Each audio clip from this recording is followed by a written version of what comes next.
ભારતના એજ્યુકેશન સિસ્ટમમાં એક ખૂબ મોટી ખામી છે. આપણને પૈસાની વાત ખૂબ જ ઓછી શીખવવામાં આવે છે. સ્કૂલમાં આપણને મેથ્સ ભણાવવામાં આવે છે, સાયન્સ શીખવવામાં આવે છે, હિસ્ટ્રી ભણાવવામાં આવે છે, પણ પૈસાને સાચી રીતે મેનેજ કરવાનું કોઈ નથી શીખવતું. અભિજીત કોલબકર આ જ ખામી તરફ આપણું ધ્યાન ખેંચે છે. તેઓ કહે છે કે આપણને તો એ શીખવી દેવામાં આવે છે કે જોબ કેવી રીતે કરવી, પૈસા કેવી રીતે કમાવવા, પણ એ પૈસાનો સાચો ઉપયોગ કેવી રીતે કરવો એ કોઈ નથી કહેતું. ફાઇનાન્શિયલ લિટરસી એટલે પૈસાની સમજ. એ માત્ર અમીર બનવા માટે નથી હોતી, બલકે એ આપણા જીવનને સુરક્ષિત અને તણાવમુક્ત બનાવવાનો રસ્તો છે. વિચારો ને, જો કોઈ પાસે ખૂબ વધારે પૈસા ના હોય તો એ સમજદારીથી પોતાના ખર્ચ મેનેજ કરે તો એ ભવિષ્યમાં સુરક્ષિત રહી શકે છે. બીજી તરફ જો કોઈ સારું કમાતું હોય પણ ખર્ચ અનકન્ટ્રોલ્ડ હોય તો એ ક્યારેય પણ ફાઇનાન્શિયલ મુશ્કેલીમાં આવી શકે છે.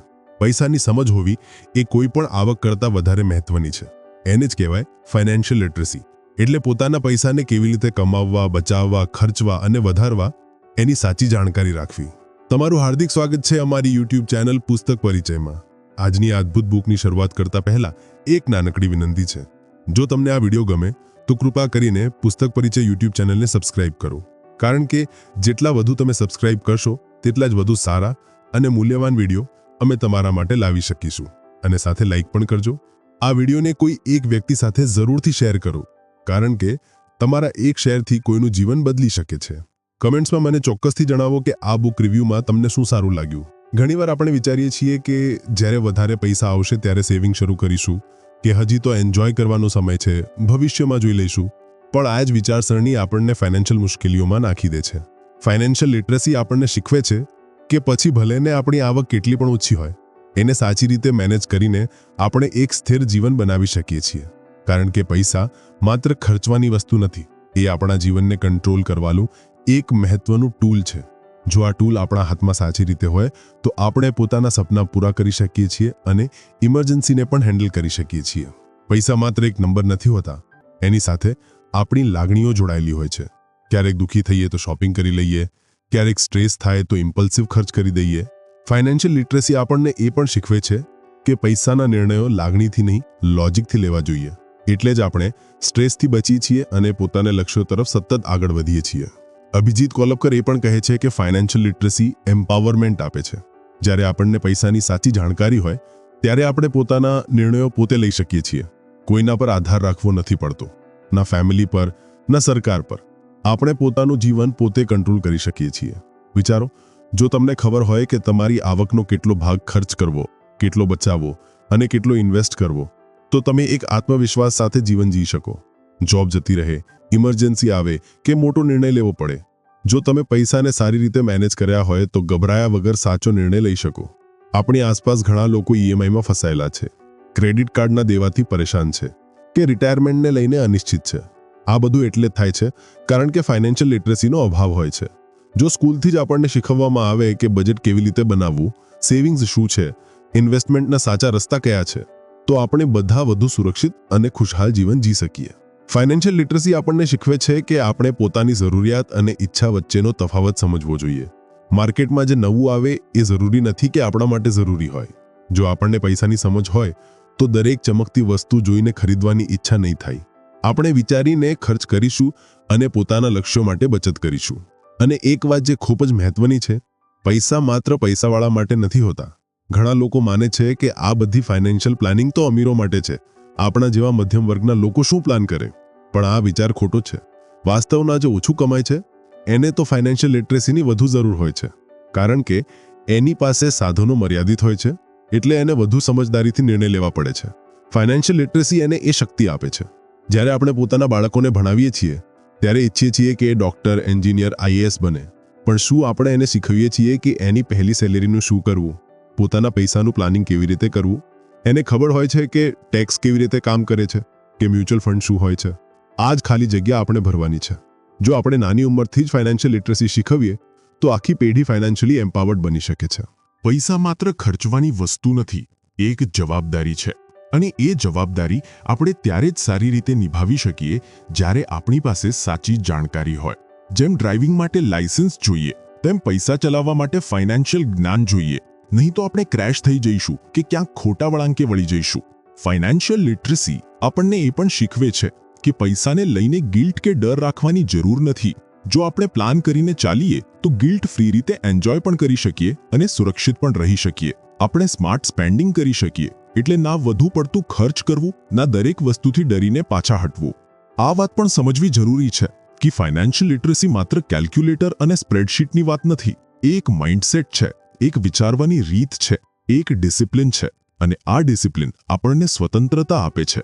ફાઇનાન્શિયલ ફ્રીડમ, માનસિક શાંતિ અને જીવનને પોતાની રીતે જીવવાની આઝાદી.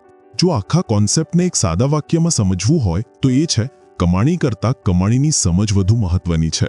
અભિજીત કોલ્પકર એ જ સંદેશ આપવા માંગે છે. જો આપણને પૈસાની સમજ હોય તો ઓછી કમાણીમાં પણ સુરક્ષિત ભવિષ્ય બનાવી શકીએ, અને જો સમજ ના હોય તો લાખોની સેલરી પણ આપણને મુશ્કેલીઓથી બચાવી નહીં શકે. એટલે ફાઇનાન્શિયલ લિટરસીને અવગણશા નહીં, એને પોતાના જીવનનો મહત્વનો ભાગ બનાવો. આજે ઇન્ટરનેટ પર દરેક જ્ઞાન મફતમાં ઉપલબ્ધ છે. Free YouTube video, course, blog, પુસ્તકો બધું જ છે. બસ જરૂર છે એક શરૂઆત કરવાની. પોતાના બજેટથી શરૂ કરો, નાના લક્ષ્ય નક્કી કરો, બચતની આદતો બનાવો અને ધીમે ધીમે ઇન્વેસ્ટમેન્ટ શીખો. આ જ નાના પગલાં તમને લાંબા સમય સુધી સફળતા અને શાંતિ તરફ લઈ જશે. જીવનમાં પૈસાની સમસ્યા માત્ર પૈસાથી નહીં, જ્ઞાનથી ઉકેલાય છે. અને ફાઇનાન્શિયલ લિટરસી એ જ જ્ઞાન છે જે તમને એમ્પાવર્ડ બનાવે છે, જેથી તમે માત્ર જીવી જ નહીં શકો પણ ખીલી પણ શકો. આપણે બધા પોતાના પૈસાને લઈને ઘણીવાર મૂંઝવણમાં રહીએ છીએ. ક્યારે કેટલું ખર્ચ થઈ ગયું, ક્યાંથી આવ્યું, ક્યાં ગયું, કંઈ ખબર નથી પડતી. એ જ કારણ છે કે ફાઇનાન્શિયલ મુશ્કેલીઓ ઘણીવાર એવા લોકોને પણ થઈ જાય છે જે સારું કમાઈ રહ્યા હોય. અભિજીત કોલ્પકર કહે છે કે એનું સૌથી સાદું અને શક્તિશાળી ઉકેલ છે બજેટિંગ. એ ફાઇનાન્શિયલ હેલ્થનું પહેલું અને સૌથી મહત્વનું પગલું છે. બજેટિંગનો અર્થ માત્ર ખર્ચ ઓછો કરવું નથી, એનો અર્થ છે પોતાના પૈસાના પ્રવાહને સમજવું અને કંટ્રોલ કરવો. વિચારો, તમારી આવક એક મોટું પાણીનું ટાંકું છે. એમાંથી દરરોજ થોડું પાણી લીક થઈ રહ્યું છે. ક્યારેક વીજળીનું બિલ, ક્યારેક ઓનલાઈન શોપિંગ, ક્યારેક મિત્રો સાથે ડિનર. જો તમે એ લીકને કંટ્રોલ ન કરો તો ભલે ટાંકું કેટલું પણ મોટું હોય, ખાલી થઈ જ જશે. પણ જો તમે સમજદારીથી દરેક ટીપું ગણો તો એ જ પાણી તમને લાંબા સમય સુધી કામ આપશે. બજેટિંગ એવી જ રીતે કામ કરે છે. વિડીયોમાં આગળ વધતા પહેલા હું તમને યાદ અપાવવા માંગુ છું, જો તમે લાઇક બટન દબાવ્યું નથી તો લાઇક બટન દબાવો. પુસ્તક પરિચય ચેનલને સબસ્ક્રાઇબ કરો. હું તમારા માટે દરરોજ સારી બુકના વિડીયો લાવતો રહું છું. કોલ્પકર બજેટિંગને એક કોન્શિયસ પ્રોસેસ માને છે. એટલે તમે પોતે નક્કી કરો કે તમારી કમાણી ક્યાં જશે. એના બદલે ખર્ચ પોતે થઈ જાય એવું ન થાય. અને એ માટે તેઓ ઝીરો બેઝડ બજેટિંગનો કોન્સેપ્ટ આપે છે, જેમાં તમે તમારી દરેક આવકને પહેલેથી જ પ્લાન કરી લો. દરેક રૂપિયો ક્યાં જશે એ નક્કી કરી દો. કોઈ પૈસો એમ જ બાકી કે વેડફાઈ ન રહે. દરેકનું રોલ ફિક્સ હોય, એટલે તમને સ્પષ્ટતા પણ મળે અને કંટ્રોલ પણ. હવે એક લોકપ્રિય નિયમની વાત આવે છે, 50-30-20 રૂલ. એટલે તમારી આવકને 3 ભાગમાં વહેંચવી. 50% જરૂરી ખર્ચ માટે, જેમ કે ભાડું, ખાવાનું, બિલ. 30% તમારી ઈચ્છાઓ માટે, જેમ કે મૂવી, શોપિંગ, બહાર ફરવું. અને 20% સેવિંગ કે ઇન્વેસ્ટમેન્ટ માટે. એ એક સારું શરૂઆતનું પોઈન્ટ છે. પણ કોલ્પકર કહે છે કે એને તમારા જીવન પ્રમાણે કસ્ટમાઇઝ કરવું જોઈએ. દરેકની જરૂરિયાતો અલગ હોય છે, એટલે તમારું બજેટ પણ વ્યક્તિગત હોવું જોઈએ. બજેટિંગને સરળ બનાવવા આજે ઘણા ટૂલ્સ છે.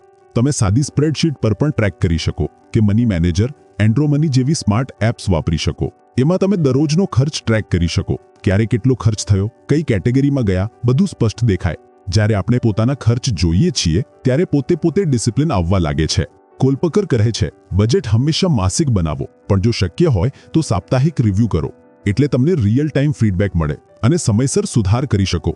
જેમ કે કોઈ મહિને જોયું કે ખાવા પીવા પર ખૂબ ખર્ચ થઈ ગયો, તો આગામી અઠવાડિયાથી જ થોડું કંટ્રોલ કરી શકો. બજેટ બનાવવાનો અર્થ એ નથી કે દરેક ખુશી છોડી દેવી, બલ્કિ એ છે કે પોતાના નિર્ણયો સભાનપણે લેવા. ફિક્સ્ડ કોસ્ટ અને વેરિયેબલ કોસ્ટનો તફાવત સમજવો પણ જરૂરી છે. ફિક્સ્ડ કોસ્ટ દર મહિને લગભગ એક સરખી રહે, જેમ કે ભાડું, વીજળીનું બિલ, ફોન રિચાર્જ. એને તમે અનુમાન કરી શકો. પણ વેરિયેબલ કોસ્ટ દર મહિને બદલાતી રહે, જેમ કે બહાર જમવું, કેબ લેવી, મુસાફરી, ગિફ્ટ આપવી. એ જ વેરિયેબલ ખર્ચમાં આપણા પૈસા ચૂપચાપ વહી જાય છે. જો એને ટ્રેક કરીને મર્યાદામાં રાખો તો ઘણી બચત થઈ શકે છે. બજેટ બનાવવું કેટલાકને બોરિંગ કે પ્રતિબંધક લાગે, પણ સત્ય એ છે કે બજેટિંગ તમારી સ્વતંત્રતા ઘટાડતું નથી, વધારે છે. જ્યારે તમે જાણી જોઈને ખર્ચ કરો ત્યારે ગિલ્ટ ઓછું થાય અને આત્મવિશ્વાસ વધે. ઉદાહરણ તરીકે માની લો તમે નક્કી કર્યું કે આ મહિને 2000 રૂપિયા માત્ર બહાર ફરવા માટે રાખીશું. તો જ્યારે મિત્રો સાથે મૂવી જાઓ કે કેફેમાં બેસો ત્યારે એ ડર નથી રહેતો કે વધુ પડતો ખર્ચ થઈ રહ્યો છે. તમે ખુલ્લા દિલે એન્જોય કરો કારણ કે તમે પહેલેથી જ તૈયાર છો. અને એક મોટી ભૂલ જે લોકો કરે છે એ કે બજેટ એકવાર બનાવીને ભૂલી જાય. પણ સત્ય એ છે કે બજેટ એકવારનું કામ નથી, એ એક આદત છે. દર મહિને દર અઠવાડિયે એને રિવ્યૂ કરવું પડે, અપડેટ કરવું પડે. જેમ તમારું જીવન બદલાય, નવી જોબ, નવો ખર્ચ, લગ્ન, બાળક, તેમ તમારું બજેટ પણ બદલાય. એને ડાયનામિક રાખો. બજેટિંગ એક પ્રકારની સેલ્ફ અવેરનેસ છે. એ તમને પોતાના વર્તનનો અરીસો બતાવે છે. ક્યાં વધુ પડતો ખર્ચ થાય છે, ક્યાં વેડફાય થાય છે અને ક્યાં સુધારો જરૂરી છે. ક્યારેક તમે પોતે આશ્ચર્યમાં પડી જશો કે નાના નાના ખર્ચ કેવી રીતે મોટા બની જાય છે. જેમ કે દરરોજના 100 રૂપિયાની કોફી, મહિને 3000 રૂપિયા, વર્ષે 36000 રૂપિયા. વિચારો, જો આ પૈસા તમે SIPમાં નાખો તો થોડા વર્ષોમાં કેટલું મોટું અમાઉન્ટ બની શકે. કોલ્પક્કર કહે છે, જે લોકો બજેટ બનાવવાનું શરૂ કરે છે એ ધીમે ધીમે ફાઇનાન્શિયલી આત્મવિશ્વાસી બનતા જાય છે. એમના ખર્ચમાં કંટ્રોલ આવે છે, બચત વધે છે અને નિર્ણયો સુધરે છે. બજેટિંગ માત્ર પૈસા બચાવવાનો રસ્તો નથી, એ એક માઇન્ડસેટ શિફ્ટ છે જેમાં તમે પોતાના જીવનના ડ્રાઈવર બની જાઓ છો. હવે ખર્ચ તમને કંટ્રોલ નથી કરતો, તમે ખર્ચને કંટ્રોલ કરો છો. બાળકોને પણ બજેટિંગની આદત આપવી ખૂબ જરૂરી છે. જ્યારે એ પોતાની પોકેટ મનીને વિભાજિત કરવાનું શીખે, કેટલું ખર્ચવું, કેટલું બચાવવું, ત્યારથી જ એમની ફાઇનાન્શિયલ આદતો મજબૂત થવા લાગે છે. અને એ જ આદતો એમને મોટા થઈને ફાઇનાન્શિયલી પરિપક્વ બનાવે છે. કેટલાક લોકો વિચારે છે કે જ્યારે વધુ પૈસા આવશે ત્યારે બજેટ બનાવીશું, પણ આ વિચાર ખોટો છે. જેટલી મર્યાદિત આવક હોય એટલું જ વધુ કારણ છે કે તમે બજેટ બનાવો. કારણ કે જ્યારે સાધનો ઓછા હોય ત્યારે પ્લાનિંગ વધુ જરૂરી બને. અને જો તમે ઓછામાં મેનેજ કરવાનું શીખી લીધું તો ભવિષ્યમાં જ્યારે આવક વધશે ત્યારે એ પૈસાનો સમજદારીથી ઉપયોગ કરી શકશો. બજેટિંગથી એક વધુ ફાયદો થાય છે. તમે ઇમરજન્સી પરિસ્થિતિઓ માટે તૈયાર રહો છો. ભલે તબીબી ઇમરજન્સી હોય કે જોબ જતી રહે, જો તમે પહેલેથી ખર્ચ મેનેજ કર્યા હોય અને થોડી બચત રાખી હોય તો ગભરાશો નહીં. શાંતિથી એ પરિસ્થિતિને હેન્ડલ કરી શકશો. જો આજથી તમે બજેટિંગ શરૂ કરવા માંગો છો તો એક સાદું પગલું લ્યો. પાછલા મહિનાના બધા ખર્ચ એકવાર લખીને જુઓ. કેટેગરી બનાવો: ભાડું, ખાવું, ટ્રાન્સપોર્ટ, મનોરંજન વગેરે. પછી વિચારો કે કઈ કેટેગરીમાં થોડી કાપ કરી શકાય અને કઈમાં થોડું વધુ ફાળવવું જોઈએ. એ જ તમારી બજેટિંગની યાત્રાની શરૂઆત છે. બજેટિંગ એ તમને ફાઇનાન્શિયલી ફ્રી બનાવવાની દિશામાં પહેલું પગલું છે. એ એક આદત છે જે ધીમે ધીમે તમારા આખા જીવનને બદલી શકે છે. શરૂઆતમાં થોડી મહેનત લાગી શકે, પણ જ્યારે તમે પરિણામ જોશો, વધુ બચત, ઓછું ટેન્શન, વધુ કંટ્રોલ, તો તમને પોતાના પર ગર્વ થશે. તો આજથી જ એક નાનકડો બદલાવ લાવો. પોતાના પૈસાની દિશા પોતે નક્કી કરો. કારણ કે પૈસાની સાચી તાકાત ત્યારે જ હોય છે જ્યારે તમે એને સમજદારીથી વાપરો. અને એ સમજદારી બજેટિંગથી આવે છે. જ્યારે પૈસાની વાત આવે ત્યારે આપણામાંથી મોટા ભાગના લોકો એવું જ વિચારીએ છીએ કે જે બચશે એ જ બચત થશે. પણ અભિજીત કોલ્પક્કર આ વિચારને ઉલટો કરી દે છે. એમનું કહેવું છે, જે બચાવવું છે પહેલા બચાવો, જે બચે એ ખર્ચ કરો. એટલે સેવિંગને પ્રાયોરિટી બનાવો, નહીં કે બાકી રહેલો. અને આ વાત માત્ર પૈસા ભેગા કરવાની નથી, એક હેતુ સાથે બચત કરવાની છે. ઘણા લોકો બચત તો કરે છે પણ એમ જ કોઈ હેતુ વગર. એમને લાગે છે કે જેટલા વધુ પૈસા ઘરે કે એકાઉન્ટમાં પડ્યા રહેશે એટલું સારું. પણ કોલ્પક્કર સમજાવે છે કે આ રીત લાંબા ગાળે નુકસાન પણ કરી શકે છે. કારણ કે મહંગાઈ દર વર્ષે તમારા પૈસાની કિંમત ઘટાડી દે છે. જે વસ્તુ આજે 1000 રૂપિયામાં મળે છે એ 5 વર્ષ પછી 1500ની થઈ જશે. એટલે જો તમારા પૈસા એમ જ પડ્યા રહે અને વધતા નથી તો એ ધીમે ધીમે નબળા પડતા જાય છે. કોલ્પક્કર કહે છે, સેવિંગ માત્ર પૈસા રોકવાનું કામ નથી, એને એક પ્લાન સાથે સાચી જગ્યાએ મૂકવાની રીત છે. અને સેવિંગનો સૌથી મહત્વનો ભાગ છે ઇમરજન્સી ફંડ. ઇમરજન્સી શબ્દ સાંભળતા જ ઘણા લોકો વિચારે છે કે આ તો કોઈ મોટી મુશ્કેલી માટે હશે, જેમ કે હોસ્પિટલનું બિલ કે જોબ જતી રહે. હા, એ બધું પણ ઇમરજન્સી છે, પણ ઇમરજન્સી ફંડનો અર્થ છે એવા પૈસા જે તમારી માનસિક શાંતિનું બફર બની શકે. જ્યારે કોઈ અચાનક મુશ્કેલી આવે, નાની હોય કે મોટી, તો તમે ગભરાશો નહીં, પણ આત્મવિશ્વાસથી એનો સામનો કરી શકો. ઇમરજન્સી ફંડ ત્યારે કામ આવે છે જ્યારે આવક ન આવતી હોય પણ ખર્ચ બંધ ન થયા હોય. એટલે કોલ્પક્કર જોરથી સલાહ આપે છે કે દરેક વ્યક્તિ પાસે ઓછામાં ઓછા 3 થી 6 મહિનાના ખર્ચ જેટલો ઇમરજન્સી ફંડ હોવો જોઈએ.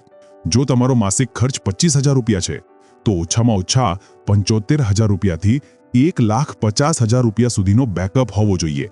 એટલે તમે પોતાને સમય આપી શકો, નવી જોબ શોધવા, સ્વાસ્થ્ય સુધારવા કે કોઈ અણધારી પરિસ્થિતિને મેનેજ કરવા. હવે પ્રશ્ન એ ઊભો થાય છે કે આ પૈસા ક્યાં રાખવા? કોલપકર એના પર પણ સ્પષ્ટતા આપે છે.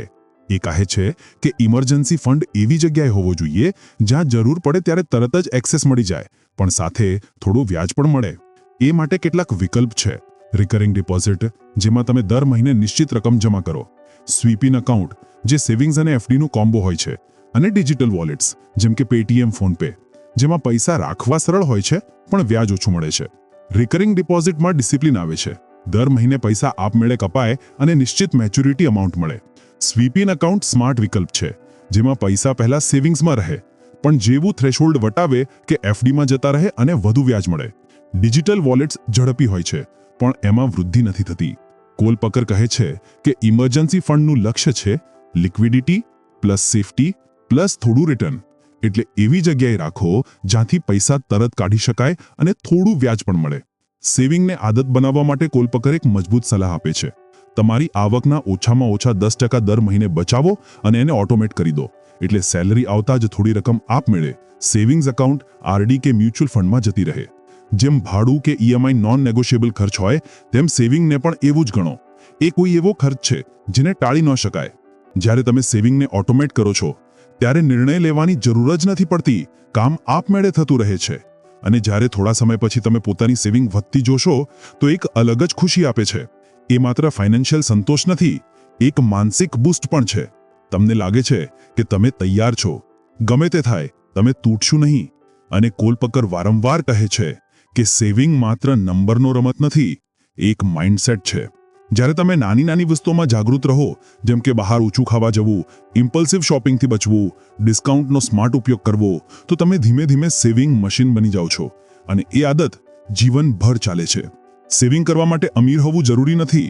તમે 10,000 કમાઓ કે 1 લાખ, સેવિંગની આદત તમારી આવકથી નહીં, તમારા વિચારથી બને છે.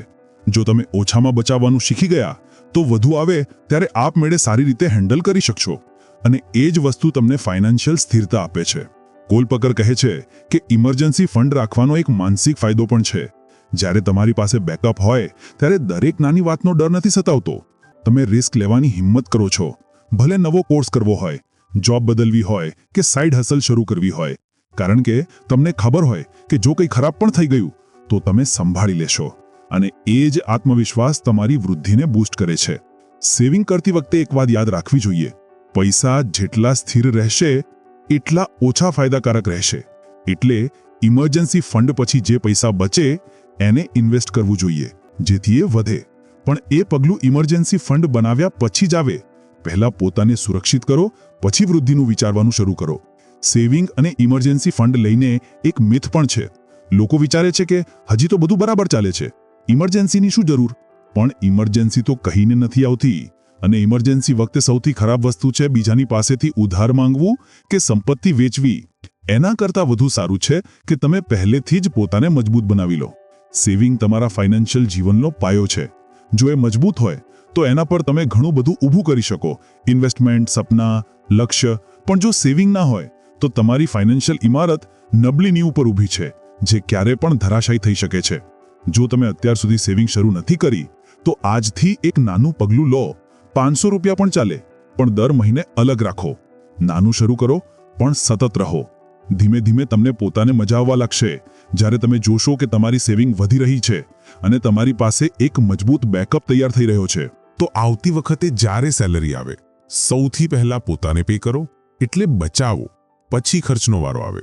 અને યાદ રાખો, ઇમરજન્સી ફંડ કોઈ લક્ઝરી નથી, એ જરૂરિયાત છે. એ એક અદ્રશ્ય ઢાલ છે જે તમને અનિશ્ચિત દુનિયામાં આત્મવિશ્વાસી બનાવે છે. ઘણીવાર આપણે એવું વિચારીએ છીએ કે બચત કરવી જ બસ છે. દર મહિને થોડા પૈસા બચાવીને બેંકમાં મૂકી દીધા, બસ કામ પૂરું. પણ અભિજીત કોલપકર આ વિચારને બદલી નાખે છે.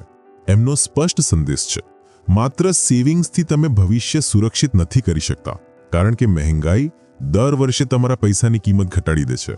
એટલે જરૂરી છે કે તમે ઇન્વેસ્ટિંગ પણ સમજો અને શરૂ કરો. સેવિંગ એ છે જે તમે ખર્ચમાંથી બચાવો, પણ ઇન્વેસ્ટિંગ એ રીત છે કે તમે પોતાના પૈસાથી પૈસા કમાવો અને એ જ પૈસા તમારા સપના પૂરા કરવાનો રસ્તો બનાવે છે. કોલપકર કહે છે કે જો તમે માત્ર બેંકમાં પૈસા જમા કરતા રહો તો તમારા પૈસા મહેંગાઈથી હારી જશે, પણ જો તમે સાચી રીતે ઇન્વેસ્ટ કરો તો એ જ પૈસા તમારી સૌથી મોટી તાકાત બની શકે છે.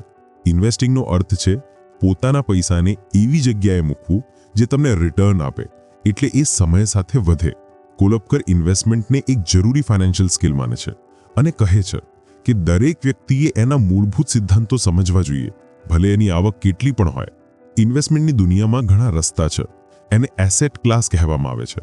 દરેક એસેટ ક્લાસનું પોતાનું રિસ્ક અને રિટર્ન હોય છે. 4 મુખ્ય એસેટ ક્લાસ છે: ડેટ, ઇક્વિટી, ગોલ્ડ અને રિયલ એસ્ટેટ. ડેટ ઇન્સ્ટ્રુમેન્ટ્સ એટલે એવા રોકાણો જે નિશ્ચિત રિટર્ન આપે, જેમ કે બોન્ડ કે ફિક્સ ડિપોઝિટ. એમાં રિસ્ક ઓછું હોય છે પણ રિટર્ન પણ મર્યાદિત હોય છે, મોટાભાગે 6% થી 8% સુધી. ઇક્વિટી એટલે શેર કે સ્ટોક્સ, જ્યાં તમે કોઈ કંપનીમાં ભાગ ખરીદો. અહીં રિટર્ન ખૂબ વધુ હોઈ શકે છે પણ રિસ્ક પણ ઊંચું હોય છે. એટલે ઇક્વિટી એમના માટે છે જે જાણકારીપૂર્વક નિર્ણય લઈ શકે અને માર્કેટ સમજે. ગોલ્ડ એક પરંપરાગત અને સુરક્ષિત વિકલ્પ માનવામાં આવે છે. લોકો એને મોટાભાગે સુરક્ષા અને સ્થિરતા માટે ખરીદે છે, પણ કોલપકર કહે છે કે લાંબા ગાળે ગોલ્ડનું રિટર્ન ઇક્વિટી કરતાં ઓછું હોય છે અને એને મહેંગાઈ સામે હેજ તરીકે વાપરવું વધુ સારું. રિયલ એસ્ટેટ એટલે જમીન, મકાન. એમાં વધુ પૈસા લાગે, લિક્વિડિટી ઓછી હોય, પણ કેટલીક વાર સારી વૃદ્ધિ મળી જાય. જો કે શરૂઆત કરનારાઓ માટે એ હંમેશા વ્યવહારિક નથી હોતું. હવે કેટલાક વ્યવહારિક અને સુલભ ઇન્વેસ્ટમેન્ટ વિકલ્પોની વાત કરીએ, જેનાથી કોઈ પણ વ્યક્તિ પોતાની યાત્રા શરૂ કરી શકે.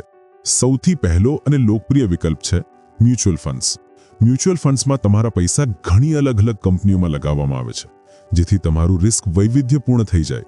અને જો તમે નિયમિત રીતે દર મહિને રોકાણ કરવા માંગો તો SIP એટલે સિસ્ટમેટિક ઇન્વેસ્ટમેન્ટ પ્લાન સૌથી સારો રસ્તો છે. SIPમાં તમે દર મહિને નિશ્ચિત રકમ રોકો, જેમ કે 1000, 2000 અથવા જેટલું તમે પરવડી શકો.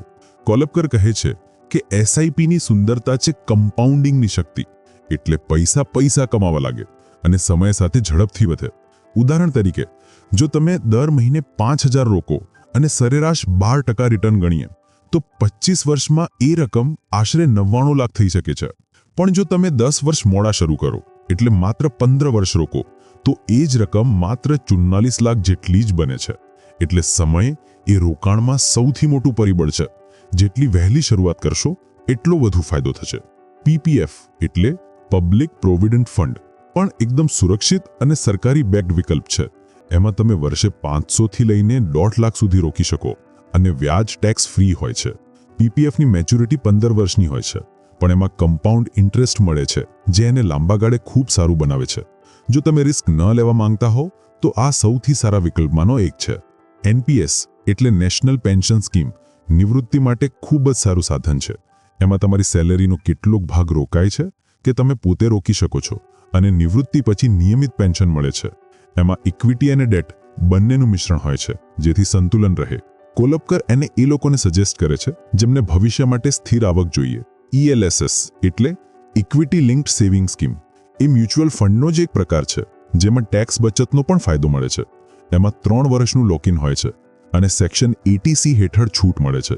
એ લોકો માટે સારું છે જો થોડું રિસ્ક લઈ શકે અને ટેક્સ પણ બચાવવા માંગે. કોલપકર જોરથી કહે છે કે રોકાણને લાંબા ગાળાના અને લક્ષ્ય આધારિત દ્રષ્ટિકોણથી જુઓ. એટલે તમે કયા હેતુ માટે રોકાણ કરો છો, બાળકોનું ભણતર, ઘર ખરીદવું, નિવૃત્તિ, એ પહેલાં નક્કી કરો. પછી એ પ્રમાણે રકમ, એસેટ અને સમયગાળો પસંદ કરો. તેઓ એ પણ કહે છે કે રોકાણ અને ટ્રેડિંગમાં ફરક છે. ટ્રેડિંગ ટૂંકા ગાળાનું હોય છે, જ્યાં લોકો ઝડપથી ખરીદે વેચે છે અને વધુ રિસ્ક લે છે. પણ લાંબા ગાળાનું રોકાણ ડિસિપ્લિન અને ધીરજ માંગે છે અને એ જ સાચી સંપત્તિ બનાવે છે. ચાર્ટ અને વાસ્તવિક જીવનના ઉદાહરણોથી કોલપકર સમજાવે છે કે કોમ્પાઉન્ડિંગ કેવી રીતે કામ કરે છે. શરૂઆતમાં લાગે છે કે પૈસા ધીમે વધે છે, પણ 10-15 વર્ષ પછી વૃદ્ધિ ખૂબ ઝડપી થઈ જાય છે. એને કોમ્પાઉન્ડ ઇન્ટરેસ્ટનો જાદુ કહે છે અને આઇન્સ્ટાઈને પણ એને દુનિયાનું 8મું આશ્ચર્ય કહ્યું છે. રોકાણ કરતી વખતે એક મહત્વની વાત છે પોતાના રિસ્ક પ્રોફાઇલને સમજવું. એટલે તમે કેટલું રિસ્ક લઈ શકો અને કેટલા સમય સુધી રોકાણ કરી શકો. જો તમે સાવધાનીપૂર્વક છો તો ડેટ ઇન્સ્ટ્રુમેન્ટ્સ અને PPF સારા રહેશે. જો થોડા હિંમતવાન છો તો ઇક્વિટી અને મ્યુચ્યુઅલ ફંડ્સ જોઈ શકો. રોકાણમાં ટૂલ્સનો ઉપયોગ ખૂબ મદદ કરે છે, જેમ કે ગ્રો, ઝેરોધા, કુવેરા કે પેટીએમ મની જેવી એપ્સ જે રોકાણ કરવું અને પોર્ટફોલિયો ટ્રેક કરવું સરળ બનાવે છે. કુલપકર સલાહ આપે છે કે નાની રકમથી શરૂ કરો, શીખતા જાઓ અને પછી ધીમે ધીમે રકમ વધારો. એક મિથ જે તેઓ તોડે છે, રોકાણ માટે ખૂબ પૈસા જોઈએ, એ ખોટું છે. તમે 500 રૂપિયાથી પણ શરૂ કરી શકો. બસ સતત અને ધીરજ જોઈએ. રોકાણ કોઈ શોર્ટકટ નથી, એ ધીમી પણ શક્તિશાળી યાત્રા છે જે સમય સાથે તમારા માટે સંપત્તિ બનાવે છે. આખા કોન્સેપ્ટને કોલપકર એક સાદા સંદેશમાં સારું આપે છે: save for security, invest for growth. બચત તમારી સુરક્ષા છે, પણ રોકાણ તમારી સંભાવનાઓ ખોલે છે. જ્યારે ટેક્સ શબ્દ કાને પડે ત્યારે મોટાભાગના લોકોના મનમાં ડર કે મૂંઝવણ થઈ જાય છે. લાગે છે કે આ તો કોઈ એકાઉન્ટન્ટ કે સીએની દુનિયા છે, સામાન્ય માણસની સમજ બહારની વાત છે. પણ અભિજીત કોલપકર આ વિચારને પૂરેપૂરો બદલી નાખે છે. તેઓ ટેક્સને એટલી સાદી અને હૃદયસ્પર્શી રીતે સમજાવે છે કે પહેલીવાર વાંચનારને પણ લાગે, અરે આ તો હું પણ સમજી શકું છું. ભારતમાં ટેક્સ સિસ્ટમ થોડી જટિલ લાગી શકે છે, પણ કોલપકર એને નાના નાના ટુકડાઓમાં વહેંચીને સમજાવે છે, જેથી સેલરીવાળો હોય કે ફ્રીલાન્સર, દરેક પોતાના નાણાંનો કંટ્રોલ પોતાના હાથમાં રાખી શકે. તેઓ કહે છે, સૌથી પહેલી વાત જે સમજવી જરૂરી છે એ છે ઇન્કમ ટેક્સ સ્લેબ. દર વર્ષે સરકાર નક્કી કરે છે કે કેટલી આવક પર કેટલો ટેક્સ લાગશે. જેમ કે 2.5 લાખ સુધીની આવક પર કોઈ ટેક્સ નહીં, પણ 5 લાખથી વધુ હોય તો અલગ અલગ સ્લેબ પ્રમાણે ટેક્સ ભરવો પડે. પછી આવે છે ગ્રોસ ઇન્કમ અને નેટ ઇન્કમની મૂંઝવણ. કોલપકર કહે છે, ગ્રોસ ઇન્કમ એટલે તમને કંપની આપે એ પૂરી કમાણી, પણ નેટ ઇન્કમ એ છે જે તમારા હાથમાં વાસ્તવિક આવે છે, એટલે ડિડક્શન પછીની. આ ફરક સમજવો ખૂબ જરૂરી છે, કારણ કે મોટાભાગના લોકો ગ્રોસ જોઈને પ્લાનિંગ કરે છે, પણ ખર્ચ તો નેટમાંથી જ થાય છે. ટેક્સ સમજવાનો એક રસપ્રદ ભાગ છે ડિડક્શન. એટલે એવા પૈસા જે તમે કેટલીક જરૂરી જગ્યાએ ખર્ચો અને સરકાર એને તમારી ટેક્સેબલ ઇન્કમમાંથી ઘટાડી દે. કોલપકર સૌથી પહેલા સેક્શન 80C ની વાત કરે છે. આ સેક્શન ખૂબ લોકપ્રિય છે અને એની હેઠળ 1.5 લાખ સુધીની ડિડક્શન મળે છે. એમાં LICનું પ્રીમિયમ, ELSSમાં રોકાણ, EPF, PPF વગેરે આવે છે. એટલે તમે આ કરીને ભવિષ્ય પણ સુરક્ષિત કરો છો અને ટેક્સ પણ બચાવો છો. એની સિવાય ATD પણ મહત્વનું છે, જેમાં હેલ્થ ઇન્સ્યોરન્સનું પ્રીમિયમ ડિડક્ટ થાય છે. આજના સમયમાં જ્યારે મેડિકલ ખર્ચ ખૂબ વધી ગયો છે, એ ખૂબ મોટી રાહત આપે છે. ઘર ભાડે રહો છો તો HRAનો પણ લાભ લઈ શકો, પણ એના માટે રેન્ટ રિસીટ અને ડોક્યુમેન્ટેશન રાખવું જરૂરી છે. અને સેલેરીવાળાને સ્ટાન્ડર્ડ ડિડક્શન પણ આપોઆપ મળે છે, હાલ 50,000 સુધી. કોલપકર જોરથી કહે છે, તમારા રોકાણ અને ડિડક્શનની જાહેરાત વર્ષની શરૂઆતમાં જ કરી દો, જેથી વર્ષના અંતે TDS વધુ ન કપાય અને પ્લાનિંગમાં મુશ્કેલી ના પડે. તેઓ એ પણ કહે છે કે આજે ઓનલાઈન ITR પોર્ટલ્સનો ઉપયોગ ખૂબ સરળ થઈ ગયો છે. થોડા મૂળભૂત દસ્તાવેજો જેમ કે form 16, PAN card, bank details અને રોકાણના પુરાવા રાખો અને તમે પોતે જ રિટર્ન ફાઇલ કરી શકો. ફ્રીલાન્સર્સ અને ગિગ વર્કર્સ જેમ કે કન્ટેન્ટ ક્રિએટર્સ, ડિઝાઇનર્સ, કન્સલ્ટન્ટ્સ માટે પણ કોલપકર વ્યવહારુ સલાહ આપે છે. એમની આવક પર પણ ટેક્સ લાગે છે, એટલે bank transactions, invoice, internet bill, laptop, travel જેવા બિઝનેસ ખર્ચનો રેકોર્ડ રાખો, એ ડિડક્ટ થઈ શકે છે. થોડી જાગૃતિ અને ડિસિપ્લિનથી ટેક્સ ઘણો ઘટી શકે છે. બુકનો એક ખૂબ જ હૃદયસ્પર્શી ભાગ છે, જ્યાં તેઓ ટેક્સ સાથે જોડાયેલા માનસિક અવરોધોની વાત કરે છે. ઘણા લોકો વિચારે છે, ટેક્સ તો અમીરો ભરે છે, મારી આવક તો ઓછી છે. આ બધું ખૂબ જટિલ છે, પણ કોલપકર આ બધા વિચારોને ધીમે ધીમે તોડે છે. તેઓ કહે છે, ટેક્સ માત્ર કાયદો નથી, એ તમારી જવાબદારી છે અને એ તમને જવાબદાર નાગરિક બનાવે છે. અને જો તમે સમજદારીથી ટેક્સ પ્લાનિંગ કરો તો પૈસા પણ બચાવી શકો અને માનસિક શાંતિ પણ મેળવી શકો. તેઓ સમજાવે છે કે ટેક્સ ઇવેઝન એટલે ખોટી માહિતી આપીને ટેક્સ બચાવવાની કોશિશ, એ ખોટું છે, પણ ટેક્સ પ્લાનિંગ એટલે સમજદારીથી પોતાની આવક મેનેજ કરવી, એ ખૂબ સારો અને કાયદેસરનો રસ્તો છે. આ ફરક દરેકે સમજવો જોઈએ. તેઓ એક સાદો ફોર્મ્યુલા પણ આપે છે. પહેલા તમે સમજો તમે કયા સ્લેબમાં આવો છો, પછી જો કયા કયા ડિડક્શન તમારે માટે ઉપલબ્ધ છે, અને વર્ષની શરૂઆતમાં જ એક રફ કેલ્ક્યુલેશન કરી લો. એટલે વર્ષભર તણાવ નહીં રહે અને તમને ખબર પડશે કે કેટલો ટેક્સ ભરવાનો છે અને કેટલો બચાવી શકાય છે. કોલપકર સલાહ આપે છે કે જો ટેક્સ વિશે શંકા હોય તો એકવાર સારા CA પાસેથી સલાહ લઈ લો. એકવાર સારી રીતે સમજાઈ જાય પછી તમે પોતે જ આત્મવિશ્વાસથી ITR ફાઇલ કરી શકશો. અને સૌથી સુંદર વાત એ છે, તેઓ એવો માઇન્ડસેટ બનાવે છે કે ટેક્સથી ડરવાની જરૂર નથી. એ કોઈ રાક્ષસ નથી, એ તમારી નાણાકીય યાત્રાનો એક ભાગ છે. જેમ તમે બજેટિંગ, સેવિંગ અને રોકાણ શીખો છો, તેમ ટેક્સની સમજ પણ એટલી જ જરૂરી છે. અને જ્યારે તમે એને સારી રીતે સમજી લો ત્યારે નાણાકીય સ્વતંત્રતાનો રસ્તો વધુ સ્પષ્ટ થઈ જાય છે. આખી પુસ્તકનો સૌથી મોટો સંદેશ એ છે, પૈસા કમાવા કરતાં પૈસાને સમજવું વધુ મહત્વનું છે. જો આ સમજ આવી ગઈ તો ઓછી આવકમાં પણ શાંતિ, સુરક્ષા અને સ્વતંત્રતા જીવી શકાય. અને જો ન આવી તો કરોડો હોય તોય ચિંતા નહીં છૂટે. તો આજથી જ નાનું પગલું લો, થોડું વાંચો, થોડું સમજો, થોડું અમલ કરો અને જુઓ કેવી રીતે તમારું જીવન શાંત, સુરક્ષિત અને સુંદર બનતું જાય છે. હવે તમારે 3 વસ્તુઓ કરવાની છે. સૌથી પહેલા તો આ ચેનલને સબસ્ક્રાઇબ ના કરી હોય તો કરી લો, કારણ કે જેટલા વધુ તમે સબસ્ક્રાઇબ કરશો તેટલા જ વધુ સારા અને મૂલ્યવાન વિડીયો અમે તમારા માટે લાવી શકીશું. નંબર 2, કમેન્ટ્સમાં મને જણાવો કે આ બુક રિવ્યુમાં તમને શું સારું લાગ્યું અને શું ખરાબ લાગ્યું, જેથી અમે તે ભૂલોને પુનરાવર્તિત ના કરીએ. અને તમે બીજી કઈ બુક્સના વિડીયો જોવા માંગો છો એ જણાવો, જેથી અમે તે વિડીયો લાવીએ અને તમને વધુમાં વધુ મૂલ્ય આપી શકીએ. અને નંબર 3, આ બુક વિડીયોને કોઈ એક વ્યક્તિ સાથે જરૂરથી શેર કરો, કારણ કે તમારા એક શેરથી કોઈનું જીવન બદલી શકે છે. ટૂંક સમયમાં વધુ સારા વિડીયો સાથે પાછા આવીશું. Thank you so much.